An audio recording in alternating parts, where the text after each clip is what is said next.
Hi ಎಲ್ರಿಗೂ ಇದು Thursday vlog. ಇವತ್ತು ಬೆಳಿಗ್ಗೆ ತಿಂಡಿ ಎಲ್ಲ ಮುಗಿಸಿದಾಯಿತು.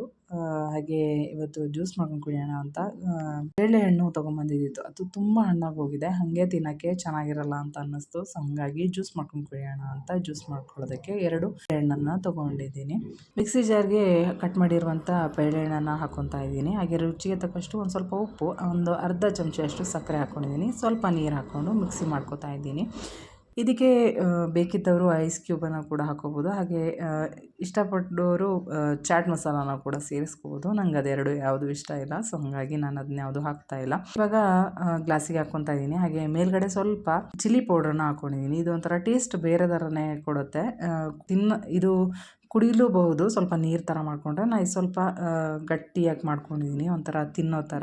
ತುಂಬಾ ಟೇಸ್ಟಿಯಾಗಿ ತುಂಬಾ ಚೆನ್ನಾಗಿ ಬಂದಿತ್ತು. ಹಾಗೆ ಯಾವಾಗಲೂ ನಾನು ನೀರು ದೋಸೆ ಆಮೇಲೆ ಹಂಚಿನ ದೋಸೆ ಎಲ್ಲ ಮಾಡ್ತಾ ಇರ್ತೀನಲ್ವ, ಸೊ ಹಂಗಾಗಿ ಅಕ್ಕಿ ಬೇಕಾಗಿರುತ್ತೆ. ದೋಸೆಗೆಲ್ಲ ನೆನೆಸ್ತಾ ಇರ್ತೀನಿ.